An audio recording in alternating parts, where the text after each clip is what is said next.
Good afternoon, everyone, and welcome to the August Conservative Women's Network. I'm Michelle Easton, president of the Clare Boothe Luce Center for Conservative Women, and I want to welcome you all here today.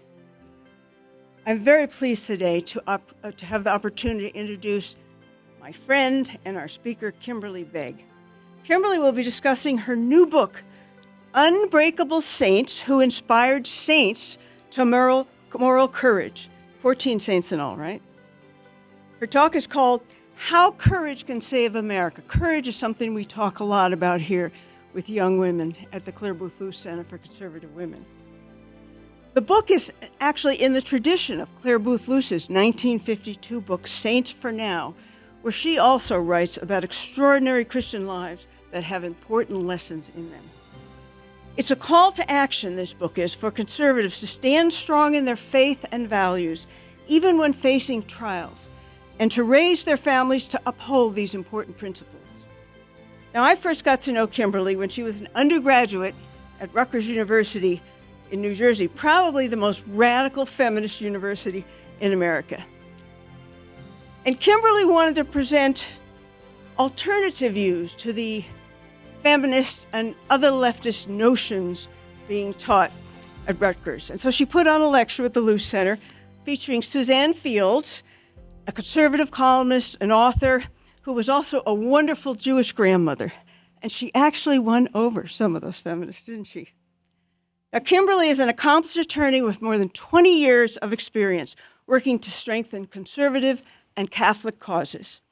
She served as Young America's Foundation's General Counsel, Vice President, Director of Planned Giving for 15 years. And she was also one of the founders of their unique seminar titled Standing Up for Faith and Freedom. In addition to serving on our Clare Boothe Luce Advisory Board, Kimberly serves on the Board of Directors of Young America's Foundation, the Board of Overseers of the Dominican House of Studies, and the DC Board of Regents of Thomas Aquinas College. She's currently Director of Programs and General Counsel of the Ortner Family Foundation, and she continues her work to strengthen Catholic causes, the classical liberal education movement, and to support new entrepreneurial initiatives. She's also the editor of Catholic School Playbook, an online resource for the renewal of Catholic education. She's one of our favorite ladies here at the Luce Center, and we've been blessed to have her speak regularly with our interns at mentoring lunches, where she provides them with life-changing advice on career, integrity, and family. One of our interns this summer wrote about her.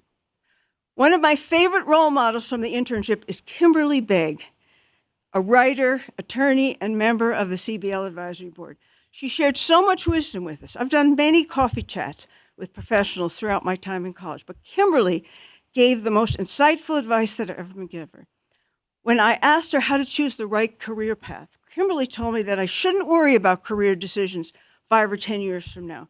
She said, opportunities will come to me if I continue to work hard and stick by my values. That is fabulous advice. Kimberly is a wife of 19 years, almost 20, and mother of 5 beautiful children. Now, following today's talk and a little Q&A, I hope you'll join us right outside the room for lunch and a book signing, where we will be selling copies of Kimberly's new book. Now, please join me in welcoming Kimberly Begg.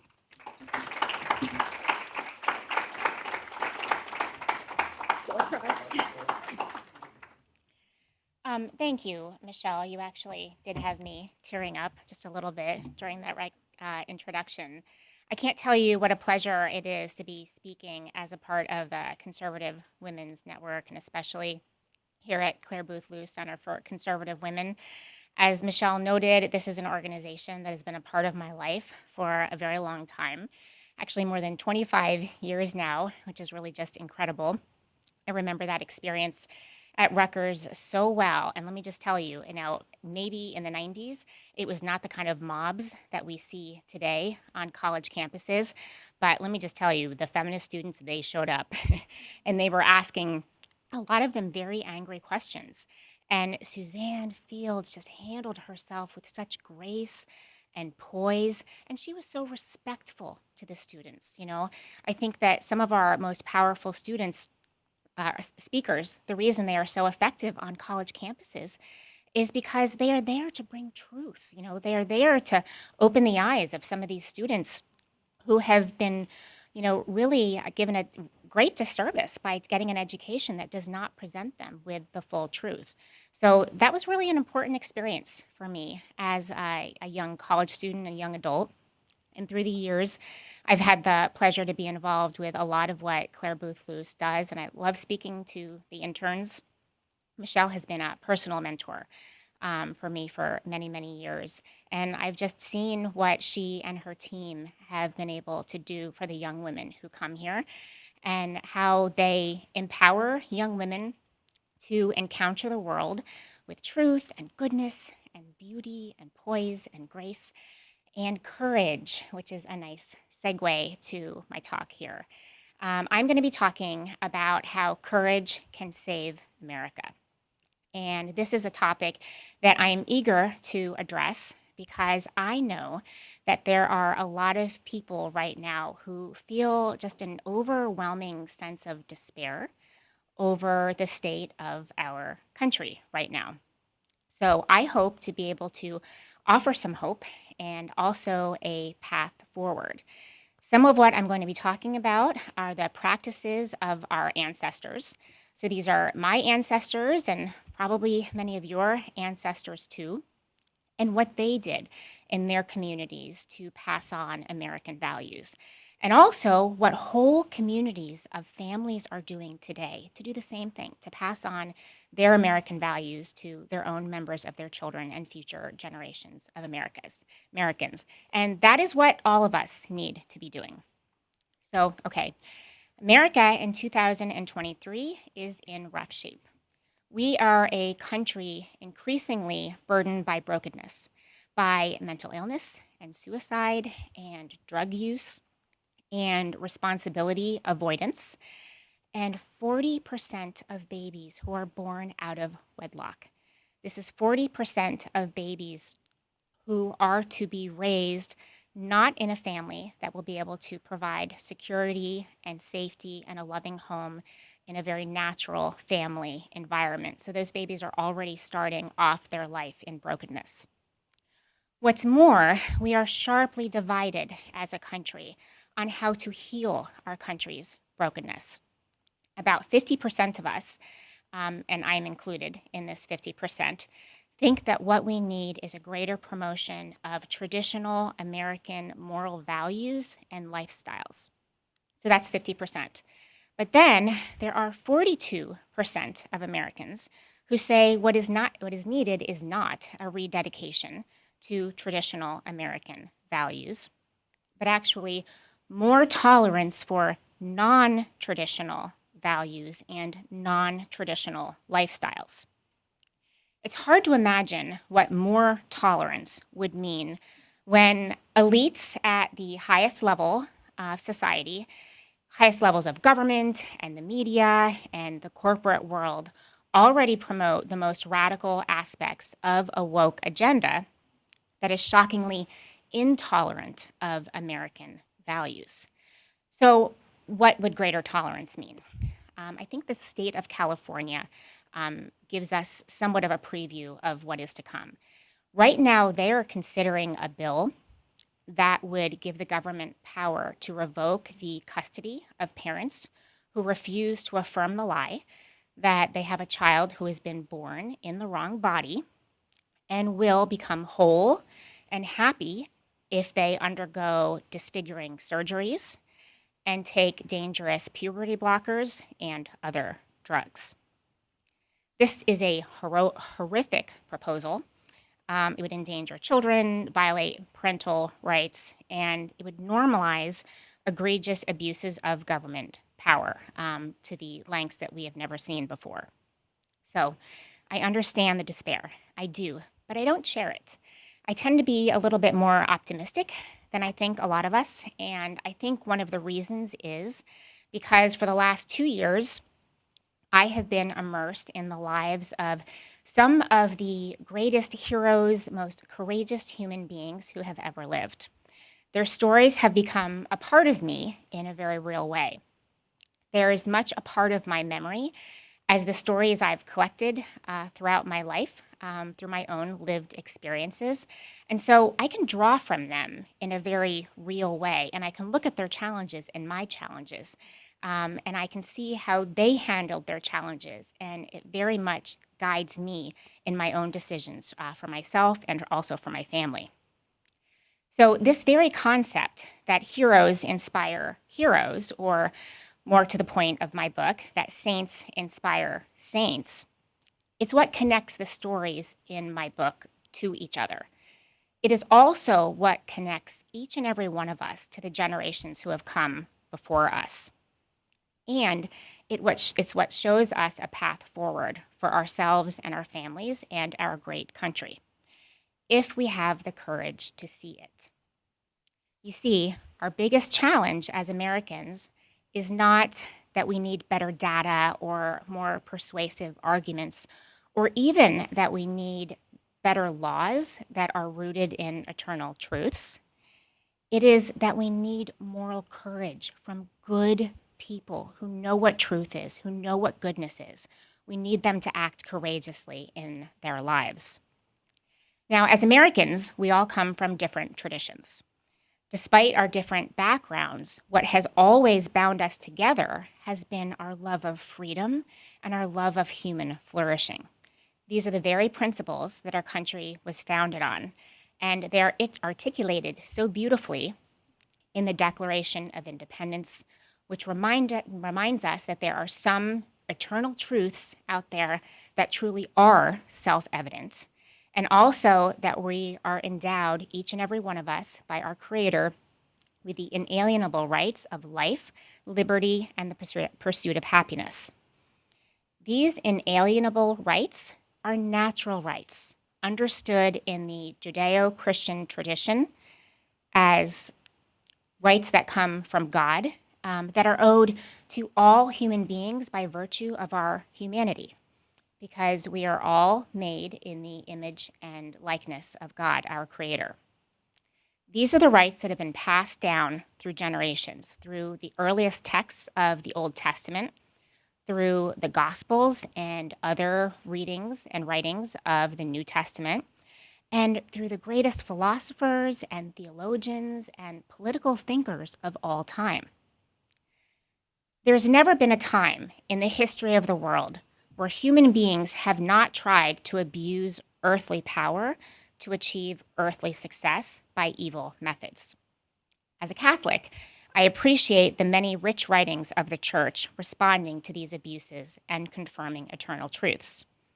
Time and time again, in response to the dehumanizing ideologies of communism and socialism, Marxism, fascism, and other systems rooted in lies, the Church has confirmed a Christian principle, which is also a central principle of America's founding, that the role of government is to protect the God-given rights of people and families. Pure and simple. My family immigrated to the United States from Eastern Europe. My mom is here today. Her family was Polish. My dad's mostly Slovak. And when their ancestors came to America, they lived in ethnic neighborhoods with their own people, where they raised families together and where their kids went to school together, where they went to church together, and where they supported each other in everything that they did. This was a common practice among immigrants, and it served a dual purpose of preserving the ethnic traditions of their homeland and reinforcing American values. That's because these communities had cultural memory, and their cultural memory taught them how to preserve their traditions in the face of opposition. This was especially true of the Poles, who were expert preservers of culture. In my book, I dedicate a whole chapter to Polish heroes who resisted efforts to wipe out their culture. One is St. Maximilian Kolbe. Now, some of you may already be familiar with this wonderful saint. He is one of the Catholic Church's most beloved saints. He is best known as being the Franciscan priest who gave his life to save another prisoner at Auschwitz during World War II. He was born in the late 19th century during the 123 partition of Poland, and he was born in the Russia-occupied portion of Poland. And Russia at that time was trying to wipe out Polish culture by taking over the schools and giving the kids a fully Russian education. Now, Colby's parents and a lot of other patriotic Poles at the time resisted. They cultivated in their children a love of God, and they taught them Polish history. And what this did is this really instilled in their children a longing for Polish independence. Colby's parents took it a step further. When he was 13 years old, they sent him and his brother to a seminary for minors. And at this seminary, they knew that their sons would be taught by faithful priests who would reinforce the family's values. After Maximilian Kolbe and his brother left for the seminary, his parents joined religious communities, and his father actually enlisted in the Polish Resistance Army. He was captured by the Russians and hanged. Kolbe never forgot his parents' example of living their faith and patriotism. He went on to found the largest religious community in the world, and he also founded a Catholic newspaper called Knights of the Immaculata. In 1939, Knights of the Immaculata achieved a circulation of 1 million. Now, I know you're all hearing 1939 in Poland, and you're thinking there was a lot going on that year. Yes, indeed. September 1st, 1939 is when Hitler's armies invaded Poland on the west. 16 days later, on September 17th, is when Stalin invaded Poland on the east. And 2 days after that, September 19th, is when the Gestapo arrested Father Maximilian Kolbe and all but 2 of the friars in his religious community for the first time. Now, because of all of the great turmoil and because of a lot of the religious communities being wiped out during the war, Knights of the Immaculata only published, there was only one issue published of Knights of the Immaculata during World War II. And that issue contained this very important message by Father Maximilian Kolbe, which was, "No one in the world can alter the truth." It was very true then, in 1939. It is very true now, and it's an important message for each of us, and especially young people, to know. So Kolbe was killed in a starvation cell at Auschwitz. He was one of the 6 million Polish citizens who was killed in World War II, both by the Nazis, but also by the Soviets. And that included 3 million Jews and 3 million Christians. The war wiped out a fifth of the Polish people, the Polish population, and a full 20% of the Polish clergy. And what this shows you is how threatening believing, courageous religious people are to totalitarian regimes. So 6 years after Kolbe died, another Polish hero was born, and his name is Blessed Jerzy Papiuszko. Jerzy's favorite saint was St. Maximilian Kolbe, and he learned about St. Maximilian Kolbe reading Knights of the Immaculata at his grandmother's house. Now, Jerzy was born in post-war communist Poland, and Jerzy's parents faced many of the same challenges that Kolbe's parents faced in Russia-occupied Poland. Their parents also responded in similar ways. So to counter the indoctrination of the mandatory communist schools, Jerzy's parents were intentional about teaching their children the Gospels and Polish history and Polish literature. So when Jerzy was 14 years old, they sent him to a secondary boarding school run by a wonderful Catholic priest. This Catholic priest just wanted so desperately to give the children at his school and their families a Catholic education. Now, I don't know how this school was allowed to survive. It was opened 2 years before the communists took over Polish education. But this Catholic priest was so wonderful because he was very intentional about only hiring faithful Catholics who were trained to teach in the Catholic and Polish tradition. So Yerji ended up getting a wonderful education at this school. Now, similar to Colby, Yerji became a truth-telling priest who resisted evil and spread hope far and wide. He became the chaplain of the Solidarity movement. And in addition to ministering to the members of the Solidarity Union and their families, he also renewed a wonderful tradition in Poland. These were masses of the fatherland. They were these patriotic masses meant to instill a sense of just love and patriotism among Polish Catholics. So he started reinstating these masses of the fatherland, and sometimes more than 20,000 people would show up. And this included non-Catholics. And they were there because they wanted to hear a courageous truth teller talk about the lies of their life, the lives of communism that they were living in. And they also wanted to hear about the human dignity that is owed to all people as human beings made in the image and likeness of God. Now, his reach actually extended far beyond the thousands of people who showed up for these masses, because his friends would jot down his message and they would publish them in underground newspapers. And they would also rebroadcast his homilies on Radio Free Europe. So it was people throughout Poland and throughout the Eastern Bloc who got to hear this amazing inspirational message. So clearly, Yerji was a threat to the communists. He was opening people's eyes and he was inspiring them to stand up for truth. So they killed him, they brutally murdered him, they threw his body into the Vistula River. But Yerji was a sensation. You know, the people of Poland absolutely loved him. And so there was this great devotion to him soon after his death, clearly in the years that have followed. But I actually learned about this wonderful saint many years ago. Ron Robinson, Michelle's husband, told me about Yerji before the beatification and canonization process even started for him. Ron had visited the gravesite of Yerji in Poland.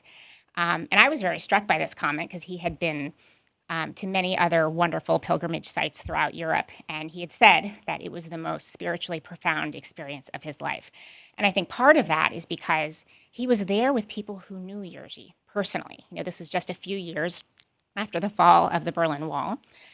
So people were able to share their wonderful stories about just how courageously and how beautifully and how much love Yerji had for his fellow man. So his story continues to inspire people today. Now, when I researched the heroes in the book, one of the things I was most interested in was their upbringing. I wanted to know how their parents raised them and what kind of education they received. Not surprisingly, I found that time and time again, the parents of courageous truth tellers were those who were intentional about resisting the lies of the world and giving their children an education that preserved their cultural and religious traditions. So this is an education that was rich in sacred scripture and history and religion and stories of heroes, especially stories of the saints, and literature, great classic literature that tells the truth about the human experience. So there was a reason I was so interested in this. As Michelle mentioned, I do a lot of work in Catholic education, and I have the privilege of serving as editor of Catholic School Playbook, which shares the best practices of successful Catholic schools. Through my work, I have become acquainted with hundreds of Catholic educators and Catholic families who are doing exactly what the communities of St. Maximilian Kolbe and Blessed Yerji Papiushko were doing in the late 19th and early 20th centuries. They are resisting the unholy atheistic aims of a culture attempting to alter the truth. And the good news is this resistance is actually building up whole communities of families that are strong, that are patriotic, that are faithful, and who understand the difference between truth and lies. This is why I don't despair about the state of America, because I see on a daily basis that families are relearning what many of our ancestors knew, and they're doing what many of our ancestors did in their own communities to preserve American values. I have an interesting statistic that I think you'll appreciate. I recently learned that in 1911, the U.S. Immigration Commission did a study and found that 98.8% of Polish immigrants who were coming to the United States were coming here to live with family and friends. That's 98.8%. So the Poles that set off for a new life in a new land were intentional about joining communities of people who would support their values, not undermine them. One of the most fascinating trends I have discovered in my work is that increasingly families are relocating to new areas. They are moving to new areas of their state, even new areas of the country, to join communities that are anchored by faithful churches and schools and homeschool groups. As a result, whole communities are being created the same way that our immigrants created communities back in the late 19th and early 20th century. Families are flourishing in these communities. Children are growing up to be confident, faithful young people who aspire to raise families on their own who share American values. This is the path to reversing the trend that has been happening for more than 60 years in our country. We need to build up strong communities that produce strong families who will raise strong young people who will spread truth and goodness in the world.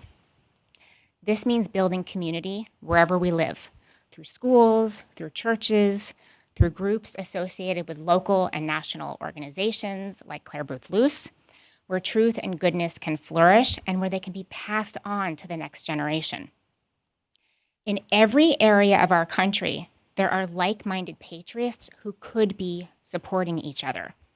We find them when we stop doing what everybody else is doing. We find them when we break free from government schools, which by design are government indoctrination centers that are aimed at producing compliant citizens and spreading dangerous ideologies. We find them when we take away kids' smartphones and their social media access, protecting them from digital spaces that are saturated with sexual content, transgender content, Marxist content, even the glorification of suicide. There's so much danger online, and a lot of us are just giving our kids these devices and giving them access to it 24 hours a day. We find them when we join faithful churches, homeschool groups, and schools that confirm eternal truths. We also find them when we support truth tellers and when we become truth tellers ourselves. One thing we have to be more intentional about is not lying to get along with and get ahead in the world. Not lying is just a basic tenet of the moral law.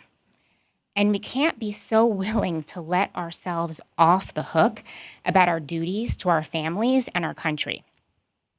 Courage is not an optional virtue, nor is cowardice a harmless vice.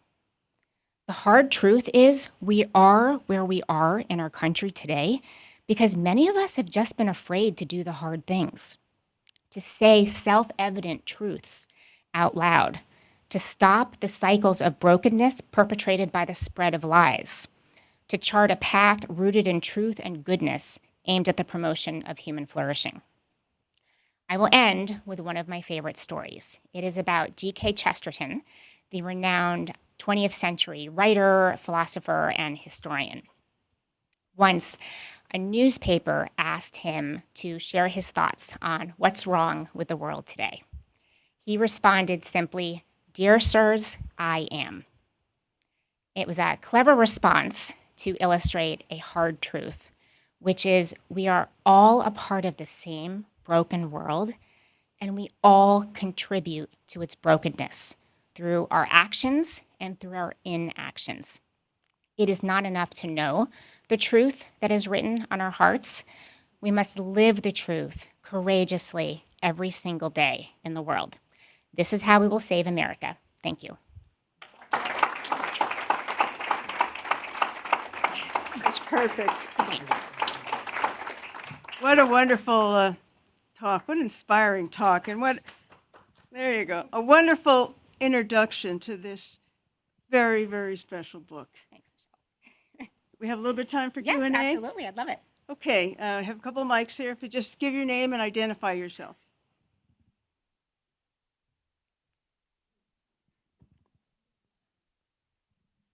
Hi, I was lost in a cab, but I think you're fabulous. Oh, And I so appreciate what you say. I run an acting school that I just changed the introduction about, because I've been fighting back on the LBGT stuff and all stuff. So bravo for everything you said.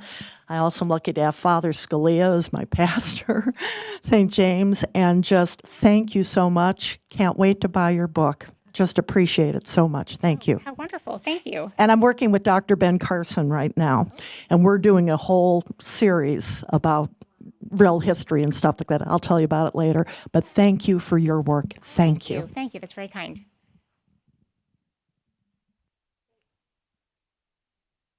So I know you're on the board, I think you said, or someone said about the Dominican House of Studies.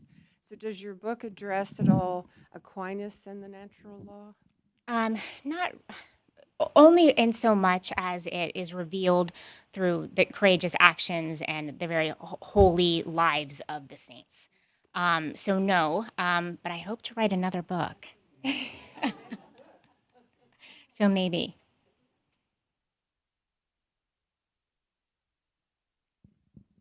I am a big fan of The Chosen and Angel Studios, and I just watched preview of Mother Cabrini's film that's coming out. Is she going to be in your book? Is she in your book as well? How wonderful. No, she is not. Okay. So Part two. I do love her though. Some of the saints that you might be most familiar with who are in the book. So Mother Teresa, who was inspired by Saint Therese of Lisieux, who was a favorite in our household. Some of you might have seen For Greater Glory a number of years ago. The little boy, Jose Luis Sanchez del Rio, is the second chapter of the book, and the saints who inspired him. Also, Joan of Arc, who's on the cover, who most people are familiar with. Yes.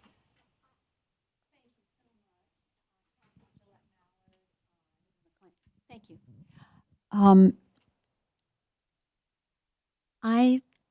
I feel a truth is, unfortunately, that our Catholic Church has been somewhat taken over by people, especially, well, we know the homosexual scandals and the abuse of children. And it's a very serious thing. Bella Dodd wrote a book on that called School of Darkness, how intentionally communists recruited homosexuals. But we still have a problem with that today. And I personally, and forgive me everyone who's Catholic, I don't believe this Pope is legitimate. I think it's a real problem for us. But anyway, can you respond to that? I mean, that is a truth that I hold. And why are you smiling like that? What, am I saying something wrong? No, it's a fantastic. It's a fantastic question. Thank you, my dear. No, it's a great. I think it's a challenge we're all confronting. You know, we want to stand up for the Catholic Church. It's a great question, and in fact, a good friend of mine is Paul Kangor, who has done a lot of work on Bella Dodd, and he was actually the editor. He was my editor for the book. So he and I have had a lot of these discussions. I'm very aware of the infiltration of evil into a lot of different pockets of the Catholic Church. I will tell you, and again, this is my optimistic side coming out, but I have to say, I look at this papacy, which has been quite confusing, and I think a great blessing of it has been the real enthusiasm behind, lay ministries because of it. So a lot of us have, I think, come to the realization that, why are we sitting back and waiting for our leaders, in government, in the church, wherever, to stand up and do what we need to do for our own families? We all are empowered to do that. Each and every one of us is empowered to teach our children, to find faithful churches. Here in Northern Virginia, we are really blessed. We have a number of wonderful, faithful churches here and great priests.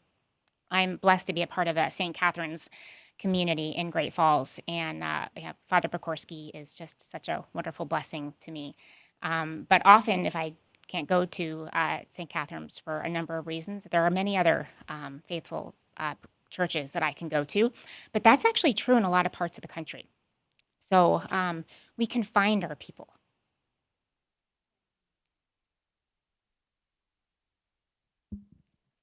My name is Caitlin, and I'm an intern here. And my question has to do with thinking about like the transgender issue, and that we should act on our truths. So we shouldn't, accept or acknowledge what they're trying to do. But I think as a Christian, I also think that we should be kind and loving to everyone. So how do we do both of those two things at the same time? Acknowledging our truth and spreading it to other people, but also being kind and loving to these people as well. I think a great role model for how to do this is Ben Shapiro. I have been watching him take questions from, sometimes very aggressive and hostile and not so nice, sometimes leftist activists at colleges. I remember once going to, I think it was a lecture in Idaho, maybe, that I was there with him in person, and there was this young woman who stood up, and she looked not conservative, the way that she was dressed, the way she wore her hair. And she asked a very aggressive question about the transgender issue. And I'll tell you, Ben just treated her just with so much respect. They had this really lovely back and forth. And when it was over, she said, "Can I come up to the podium and shake your hand?" And he came up and they shook hands. But, with all of the sometimes outrage and about Ben coming to campuses, I've always been so perplexed by it. Because it's almost like they've never seen one of his presentations and never seen him interact with other people, because he is very kind. But Ben has always been, I think, a role model to me in how to treat people that we disagree with. And I think that we all need to be doing that. And we also all have to be really careful about what we say over text and online. Sometimes I think these devices, they give us confidence to say things that we wouldn't normally say to people. I tell my kids, so my kids just ended at a 2-week camp, and they were going to be away from me all day for 2 weeks in communities that are not our normal faithful school communities. And so the very first day when I dropped them off, I said, "Okay, so whatever happens over the next 2 weeks, just remember that Jesus is sitting right next to you." So don't say anything that you wouldn't want Jesus to hear. Jesus can hear everything. Basically, don't say anything that you wouldn't say not in my presence. So I don't know if it worked. I don't know if it worked or not, but I do, for the most part, have good kids. But I think that's a good lesson for all of us. Don't say anything to anybody that you wouldn't want everybody else to know about.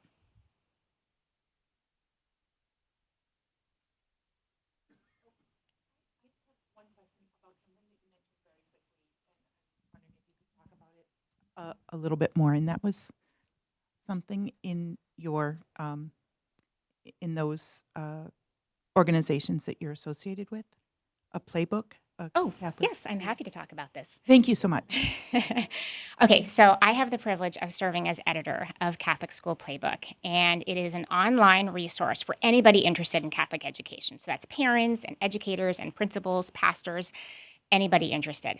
And what we've done is we have written a 7-chapter playbook that is free. It's available online for anybody who wants to access it. You can download it.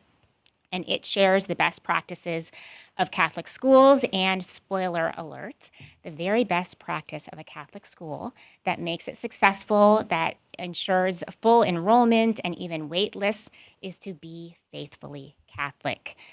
The schools that are struggling, we have about 100 a year that close. Even during COVID, we got a little bump up. One year, we got a little itty bitty little bump last year. I don't see that continuing at all, because a lot of the Catholic schools are just continuing to mimic the methods and the curriculum of the government schools. But the good news is, yes, Catholic education has somewhat been in crisis for decades. But the new news over the last 10 plus years is that Catholic education is also in renewal. There is this movement of faithfully Catholic schools that have renewed their schools by drawing from the intellectual and sacramental traditions of the church. And so a lot of these schools are offering daily mass, they're reading classic literature, They are studying history, not the revisionist history that a lot of our kids get, but real history. They're studying logic. They're studying philosophy, which is so important. I went through all of my education, my undergraduate education, all of my law school education without taking a single philosophy class. I don't know how we are setting these kids off into the world without letting them explore some of those questions about, what is happiness? What is going to make me happy? We have completely lost this truth that, generations ago, everybody understood that you can't find a life of happiness without virtue. They are connected essentially. So living a good life means being happy if you are doing good things. And if you're choosing evil on a regular basis, you're not going to be happy. So this is just one of those fundamental truths that, people in our society and our ancestors just generally understood, but we're not passing that on in our schools anymore. So the schools that I work with very much are very serious about philosophy, theology, logic. Logic is another one.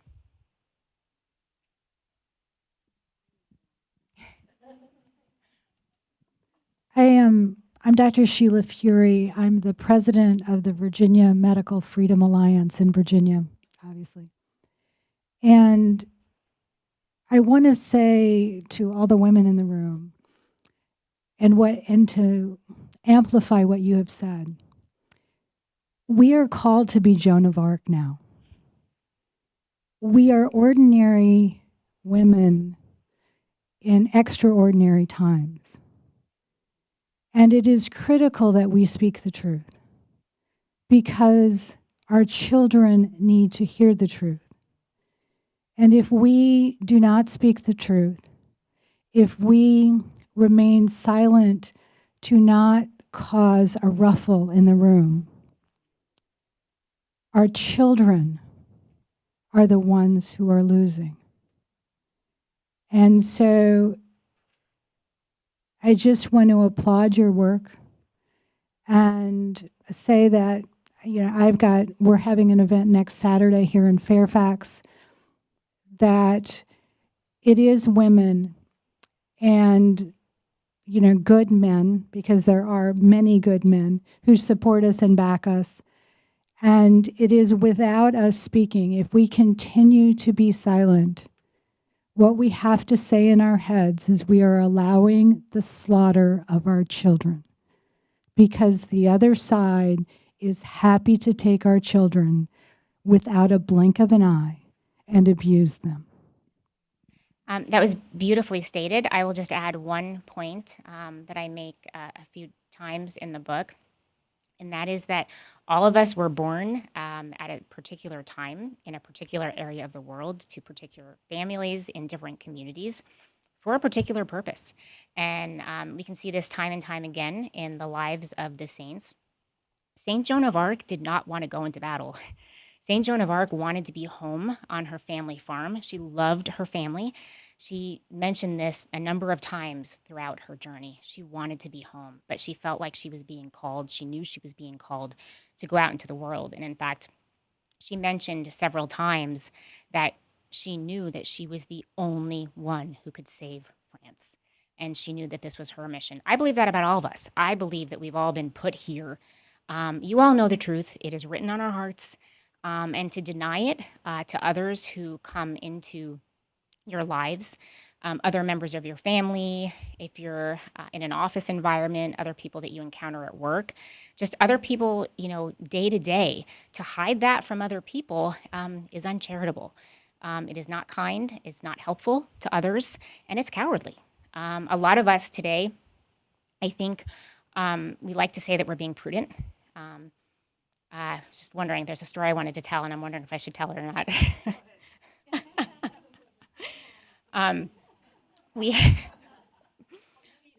I'll be very, very vague. I was at an event a few years ago, and there was a speaker, and he was invited because of his courage, and because he's just one of those people who, writes hard truths about the church, writes hard truths about society in general, and that is why he was invited. And boy, he got up there in front of high school and college students, and the advice he gave them?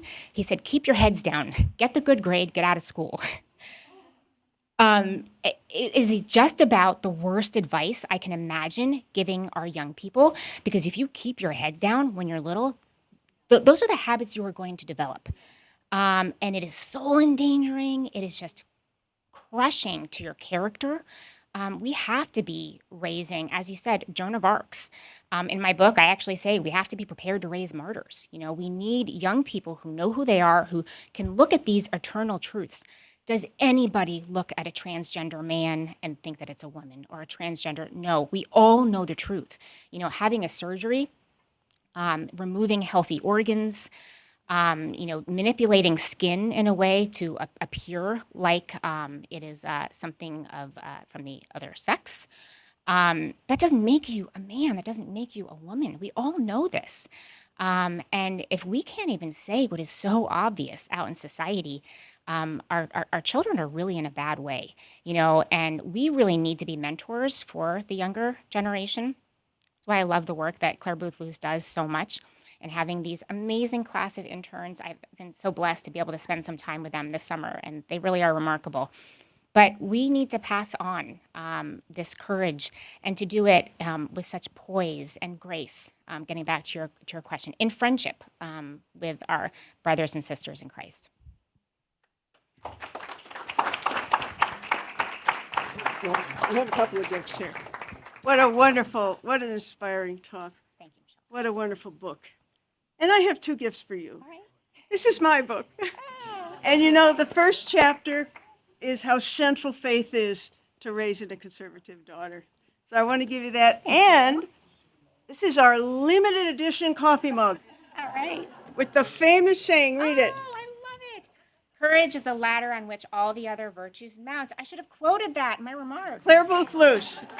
And it's, Fantastic. yeah, Thank you. it was terrific.